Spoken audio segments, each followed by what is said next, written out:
નમસ્કાર વિદ્યાર્થી મિત્રો, હું કૌશિક કામન આપ સર્વેને મારી યુટ્યુબ ચેનલમાં હાર્દિક આવકારું છું. ધોરણ 12 સંસ્કૃત વિષયમાં આપણે ગયા અભ્યાસની અંદર સંસ્કૃત સાહિત્યના પરિચય સંદર્ભે આપણે વાત કરતા હતા. આપણે સંસ્કૃત સાહિત્યના પરિચયમાં પ્રથમ જે ગૃહ્ય સૂત્ર છે એનો પરિચય કેળવ્યો અને ગયા વિડીયોની અંદર આપણે રામાયણની ચર્ચા કરતા હતા. રામાયણની શરૂઆતની ચર્ચામાં આપણે જોયું હતું કે આદિકવિ જે વાલ્મીકી છે એ આદિકવિ વાલ્મીકી તમસા નદીના કિનારેથી એ સ્નાન કરીને આવતા હોય છે અને ત્યાં શિકારીના બાણથી વિંધાયેલ જે ક્રૌંચ યુગલ છે એમાંનું જે નર પક્ષી છે ક્રૌંચ પક્ષી એ એને શિકારીનું તીર વાગે છે, પેલા પારધીનું બાણ વાગે છે અને એ બાણના વાગવાને કારણે એ જે ક્રૌંચી જે છે એ ક્રૌંચ માટે વિલાપ કરતી હોય છે અને એ ક્રૌંચીને એટલે કે માદા પક્ષીને જોઈને વાલ્મીકીના હૃદયની અંદર જે શોક થાય છે એ શોક એ શ્લોક રૂપે એ મુખમાંથી સરી પડે છે અને ઋષિમુનિના જે ઉદ્ગારો છે, મા નિષાદ પ્રતિષ્ઠામ ત્વમગમઃ શાશ્વતી ક્ષમા યત ક્રૌંચ મિથુનામ એકમ અવધિ કામ મોહિતમ. હે શિકારી, તું આવનારા અનંત વર્ષો સુધી સુખ શાંતિને પામી શકીશ નહીં, કારણ કે કામ ક્રીડા કરતા રતિ ક્રીડા કરતા આ ક્રૌંચ પક્ષીના યુગલમાંથી કામમોહિત એવા એકને તે હાણી નાખ્યું છે. હવે વિદ્યાર્થી મિત્રો, આપણે વાત કરી હતી અગાઉ પણ કે રામાયણ અને મહાભારત એ આપણી ભારતીય સંસ્કૃતિના એવા ગ્રંથો છે કે આબાલ વૃદ્ધ, નાના બાળકથી માંડીને વયોવૃદ્ધ કોઈ પણને એ એના નામ, એના પાત્રો, એનું કથાવસ્તુ મોઢે જ હોય. કારણ કે આપણી ભારતીય સંસ્કૃતિના એ બે એવા આર્ષ મહાકાવ્યો છે કે એનો પરિચય લગભગ બધાને હોય જ, એના પાત્રો, એનું કથાવસ્તુ એ લગભગ બધાને ખબર જ હોય. તો આદિકવિ વાલ્મીકી દ્વારા આ સરસ મજાના રામાયણ એ ગ્રંથની રચના કરાઈ છે. રામાયણની અંદર રામનું જે જીવન છે, રામાયણ, રામના અયનની, રામના જીવનની જે ગતિ છે એને નિરૂપતી આ કૃતિ છે. એની અંદર 7 કાંડ છે, આપણે જોયું હતું: બાલકાંડ, અયોધ્યાકાંડ, અરણ્યકાંડ, કિષ્કિંધાકાંડ, સુંદરકાંડ, યુદ્ધકાંડ અને ઉત્તનકાંડ. અને આ 7 કાંડની અંદર મળીને 24,000 જેટલા શ્લોકો છે. ઈસવીસનની પૂર્વે લગભગ 500 વર્ષથી પણ પ્રાચીન એ આ રામાયણનો રચનાકાળ છે. એટલે આપણે કહી શકીએ કે ભાઈ આ રામાયણ એ ઈસવીસન પૂર્વે 500 વર્ષથી પણ પ્રાચીન એ ગ્રંથ છે. તો આવો આપણે રામાયણનું જે કથાવસ્તુ છે, રામાયણની જે કથા છે, જે સ્ટોરી છે, એનો આજે આ બીજા અભ્યાસમાં એટલે કે પાર્ટ 2માં આપણે એ ભણવાનો અથવા તો જાણવાનો એ આપણે પ્રયત્ન કરીએ. તો રામાયણનું કથાનક. સરયુ નદીને કિનારે અયોધ્યા નામની એક નગરી છે. એ અયોધ્યા નગરીની અંદર રાજા દશરથ એ પોતાનું રાજ્ય ચલાવી રહ્યા છે. રાજા દશરથની 3 રાણીઓ હતી: કૌશલ્યા, સુમિત્રા અને કૈકેયી. આમ રાજા દશરથે 3 રાણીઓ હતી અને આ 3 રાણીઓથી રાજા દશરથને 4 પુત્ર થયા: રામ, લક્ષ્મણ અને શત્રુઘ્ન અને ભરત. એમ કુલ 4 પુત્રો થયા. કૌશલ્યાથી રામ, સુમિત્રાથી લક્ષ્મણ અને શત્રુઘ્ન અને કૈકેયીથી ભરત. હવે આપ સૌ જાણો છો કે રામાયણની અંદર વચનબદ્ધતાનું ખૂબ પાલન છે. રઘુકુલ રીત સદા ચલી આવી, પ્રાણ જાય પર વચન ન જાય. આમ પિતાનું આજ્ઞાનું પાલન કરતાં કરતાં રામ એ ગુરુ વિશ્વામિત્ર ઋષિના યજ્ઞના રક્ષણ માટે લક્ષ્મણ સહિત એમના આશ્રમે જાય છે. ભગવાને પણ જ્યારે જન્મ લીધો હોય ત્યારે એમણે પણ પોતાના ગુરુ હોય, એમણે પણ વિદ્યાભ્યાસ કર્યો હોય, એમણે પણ જુદી જુદી વિદ્યાઓ અને શાસ્ત્રોનું અધ્યયન કર્યું હોય એમ જેમ ભગવાન કૃષ્ણ એ સુદામાની સાથે સાંદીપનીના આશ્રમમાં એ અધ્યયન કરતા હોય છે, એમને સાંદીપની ગુરુ હોય છે, એવી રીતે રામને વિશ્વામિત્ર હતા અને એ વિશ્વામિત્ર ઋષિના આશ્રમમાં એ યજ્ઞના રક્ષણ કરવા માટે જાય છે અને યજ્ઞમાં વિઘ્ન નાખનારા એ રાક્ષસોનો ત્યાં એ વધ કરે છે. અને આ સમય દરમિયાન જનક રાજાના દરબારની અંદર યોજાયેલા સીતા સ્વયંવરમાં એ રામ શિવ ધનુષ્ય તોડે છે. શરત મુજબ રામ અને સીતાના વિવાહ થાય છે. હવે સીતા સ્વયંવરની અંદર રામની સીતા વરમાળા પહેરાવે છે અને ત્યારબાદ સીતા સહિત એ રામ અયોધ્યા પાછા ફરે છે અને રાજા દશરથ એ પોતાના યુવાન પુત્ર રામનો રાજ્યાભિષેક કરવાનું વિચારે છે. જ્યારે દશરથે રામના રાજ્યાભિષેક વિશે વિચાર્યું તો સર્વસંમતિથી એમના રાજ્યાભિષેકની તૈયારી ચાલી રહી છે. ત્યારે કૈકેયી એ રામને 14 વર્ષના વનવાસ અને ભરતને રાજગાદી એમ 2 વરદાન માગે છે. વચનપાલક રાજા દશરથ દુઃખી હૃદયે તેના વચનનો સ્વીકાર કરી રામને વનવાસ મોકલે છે.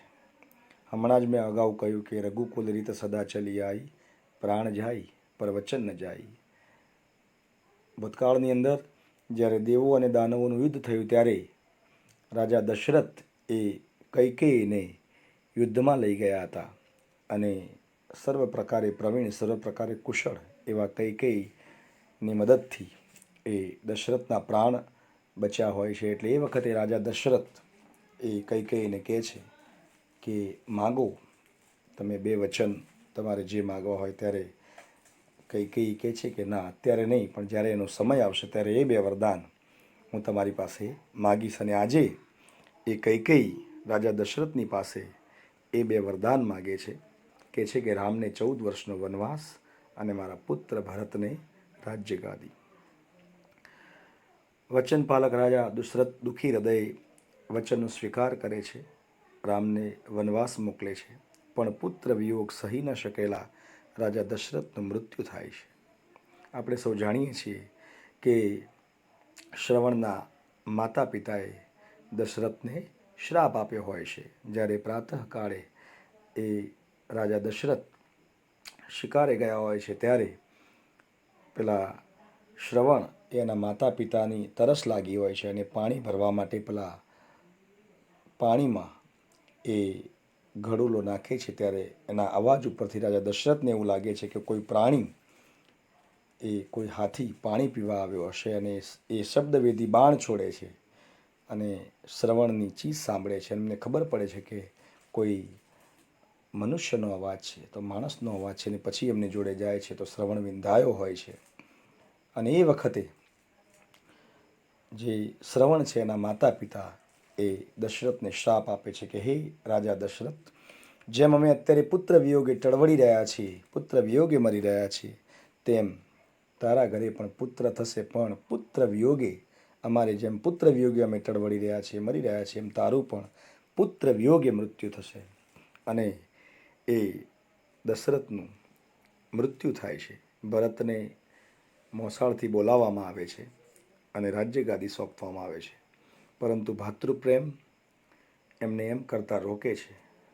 ભરતનો ભગવાન રામ પ્રત્યેનો પ્રેમ, જ્યેષ્ઠ ભ્રાતૃ, મોટા ભાઈ રામ પ્રત્યેનો પ્રેમ, જેની કોઈ વ્યાખ્યા, જેના માટે કોઈ શબ્દો એ સાહિત્યમાં જડે નહીં, શબ્દકોશમાં જડે નહીં, એટલો અનહદ, અનરાધાર અને અપ્રતિમ પ્રેમ, ભ્રાતૃપ્રેમ એ ભરત પોતાના જ્યેષ્ઠ ભ્રાતૃ, પોતાના મોટાભાઈ રામને કરતા હોય છે. એટલે એ રાજગાદી સંભાળવા માટે, રાજ્યાસન પર બેસવા માટે એ તૈયાર નથી. એમ કરતાં પોતાના મન એમનું ચાલતું નથી કે હું મારા મોટાભાઈના સ્થાન પર બેસી ન શકું. છેવટે મોટાભાઈ રામની પાદુકાઓને રાજ્યાસન પર મૂકીને તેમના વતી તેઓ રાજ્યનો કારભાર, રાજ્યની સેવા એ સંભાળે છે. હવે આ બાજુ જંગલની અંદર, વનવાસની અંદર રામ, સીતા અને લક્ષ્મણને અનેક મુશ્કેલીઓનો, અનેક આપત્તિઓનો, અનેક સમસ્યાઓનો, દુવિધાઓનો સામનો કરવો પડે છે. અને એ વનવાસ દરમિયાન રામે અનેક રાક્ષસોનો વધ કર્યો. આ વનવાસ દરમિયાન એ એક દુઃખદ ઘટના બને છે. લંકાનો રાજા રાવણ કપટ કરી સીતાનું હરણ કરે છે.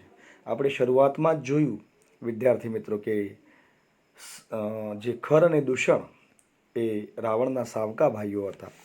રામે જનસ્થાનની અંદર વનવાસ દરમિયાન જનસ્થાનની અંદર આ ખર અને દૂષણ નામના રાક્ષસોનો વધ કર્યો હતો. અને કહે છે કે એ સમાચાર એ રાવણને મળ્યા અને ગુસ્સે થયેલા રાવણે એ સીતાનું અપહરણ કર્યું અને લંકામાં એ સીતાને લઈ જાય છે. રામ, સુગ્રીવ અને હનુમાનજીની સહાયથી સમુદ્ર પર સેતુ રચીને લંકા પહોંચીને રાવણ સાથે યુદ્ધ કરે છે અને રામના હાથે રાવણનું મૃત્યુ થાય છે. રાવણ ઉપર વિજય મેળવી એ રાવણના સકંજામાંથી સીતાને મુક્ત કરાવે છે. રામ અને સીતાનું મિલન થાય છે. વનવાસકાળ પૂર્ણ થતાં રામ અયોધ્યા પાછા ફરે છે અને ફરીથી પાછી જે અયોધ્યાની ધુરા છે, અયોધ્યાનું જે રાજ્ય છે, એ રાજ્યાસનની ધુરાને તેઓ સંભાળે છે. એટલે કે અયોધ્યાની અંદર રામનો રાજ્યાભિષેક થાય છે અને રામ પોતાની પ્રજા માટે એ પોતાનો જે કાર્યભાર છે એ કાર્યભાર સંભાળે છે. આપણે વિદ્યાર્થી મિત્રો એક વાત અહીંયા તમારું ધ્યાન દોરું છું કે વિધિનું જે વિધાન હોય છે, વિધાતાએ લખેલા લેખ જે હોય છે એમાં કોઈ મેખ મારી નથી શકતું. ગુજરાતીમાં એક પંક્તિ છે કે વિધિના લખ્યા લેખ લલાટે સાચા થાય થાય થાય. અને હવે જે હું તમને વાત કરવા જઈ રહ્યો છું કે સીતાના સ્વીકારની વાત એ કેટલાક લોકોને ગમી નહીં. તેથી રાજધર્મના પાલન માટે રામે સીતાનો ત્યાગ કર્યો. સગર્ભા સીતાને વાલ્મીકીના આશ્રમમાં આશ્રય મળ્યો. ત્યાં લવ અને કુશને સીતા જન્મ આપે છે. જ્યારે લક્ષ્મણ એ સીતાને મૂકવા માટે જાય છે ત્યારે સીતા વિલાપ કરે છે. તો પણ સીતાને રામની ચિંતા હતી, એમને પોતાની ચિંતા નહોતી. તમે વિચાર કરો વિદ્યાર્થી મિત્રો, સ્ત્રીનો જે ત્યાગ છે, સ્ત્રીનું જે સમર્પણ છે એ અહીંયા એ અદૃશ્ય થાય છે.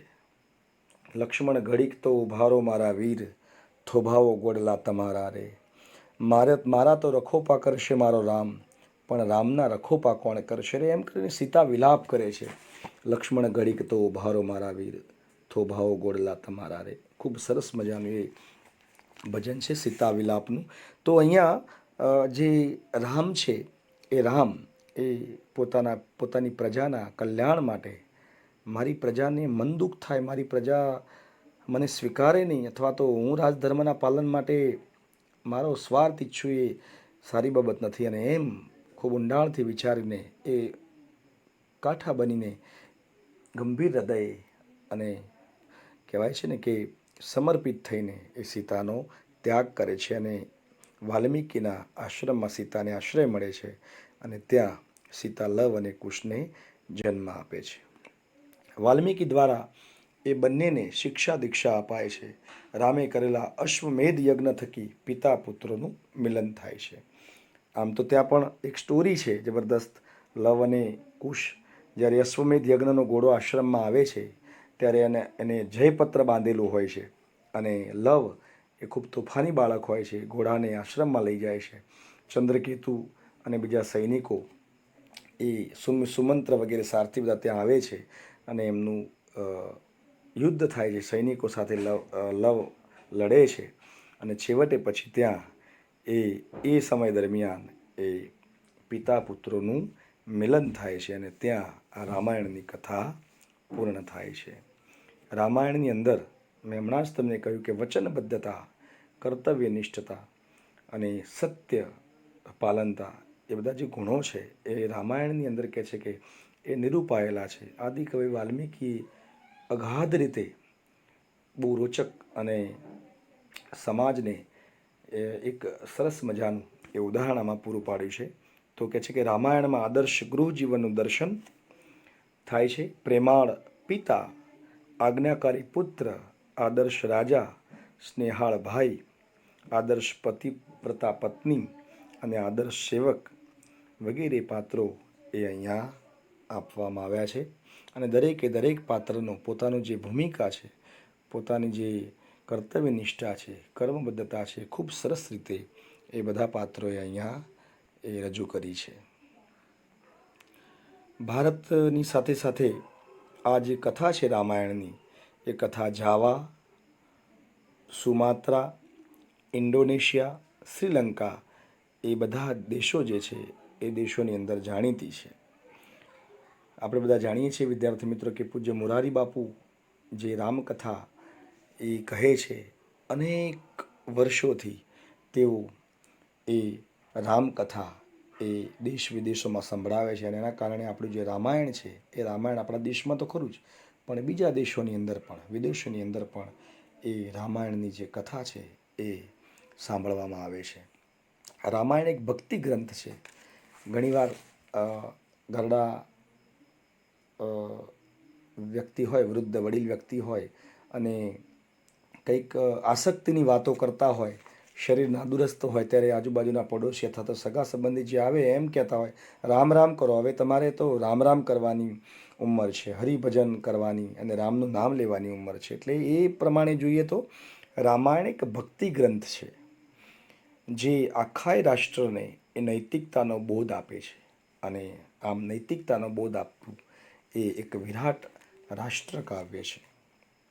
અનેક હસ્તલિખિત ગ્રંથોને આધારે મહારાજા સયાજીરાવ યુનિવર્સિટી વડોદરામાં પ્રાચ્ય વિદ્યા મંદિર તરફથી રજૂ થયેલ સમીક્ષિત આવૃત્તિ એ સંશોધન વિવેચન માટે પ્રમાણભૂત ગણાય છે. સમીક્ષિત આવૃત્તિ એટલે વિદ્યાર્થી મિત્રો કે એના ઉપર અનેક વિદ્વાનોએ, અનેક વિવેચકોએ સમીક્ષા કરી હોય, સુધારા વધારા, સાચું ખોટું તમામ પ્રકારે એનું એ મૂલ્યાંકન કર્યું હોય, અને એના પછી જે આવૃત્તિ તૈયાર થાય, જે સ્વીકૃત હોય, એને આપણે કહેવીએ સમીક્ષિત આવૃત્તિ. તો કદાચ તમને પરીક્ષામાં એવો પ્રશ્ન પૂછાય કે રામાયણની સમીક્ષિત આવૃત્તિ એ ક્યાં તૈયાર થઈ હતી, તો લખવાનું કે અનેક હસ્તલિખિત ગ્રંથોને આધારે મહારાજા સયાજીરાવ ગાયકવાડ યુનિવર્સિટી વડોદરામાં પ્રાચ્ય વિદ્યા મંદિર તરફથી રજૂ થયેલ સમીક્ષિત આવૃત્તિ એ તૈયાર કરાય છે.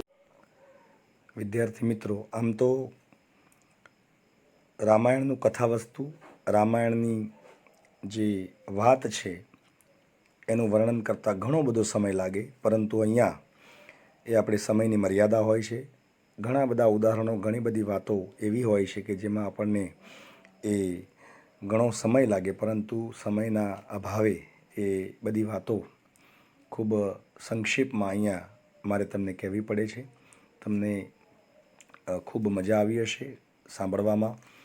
તમારી પાસે પાઠ્યપુસ્તક તો છે જ, તો તમે ફરીથી પાછું આનું તમારી રીતે પુનરાવર્તન કરશો તેવી વિનંતી. નમસ્કાર.